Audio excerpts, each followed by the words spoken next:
So here is the vector valued function. You can see here what the vector valued function is. And here's the graph of it.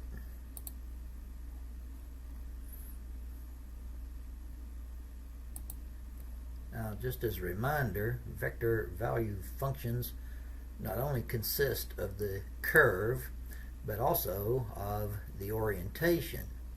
So if you have a look at this curve that we just drew, it is actually drawn in this manner, meaning this is the orientation or the direction of motion implied by that vector function. Now, in a separate video, I showed you the definition of the derivative for vector valued functions. R of t plus delta t minus r of t divided by delta t, and the limit of that as delta t goes to 0. Now, the delta t is illustrated here. So, let me show you. We're letting the two vectors t, r of t, and r of t plus delta t get closer and closer and closer, and so the vector between them becomes a tangent vector.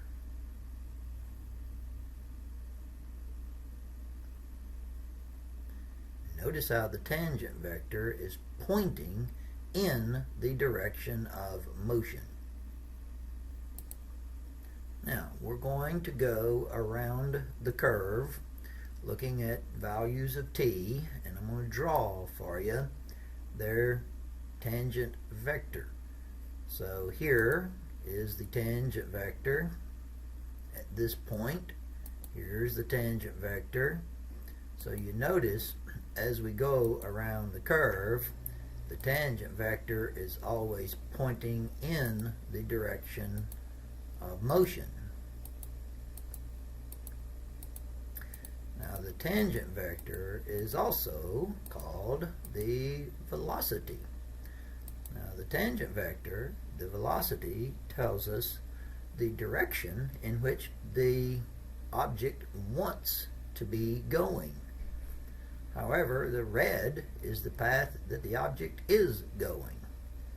So how is it that the object is wanting to go one direction but is going another direction? That's tied up in the vector function. So here is the object that is moving along this curve. I've drawn a new vector in there. You can tell from the words up above. This is the second derivative. Well, if you take the derivative of position, you get velocity.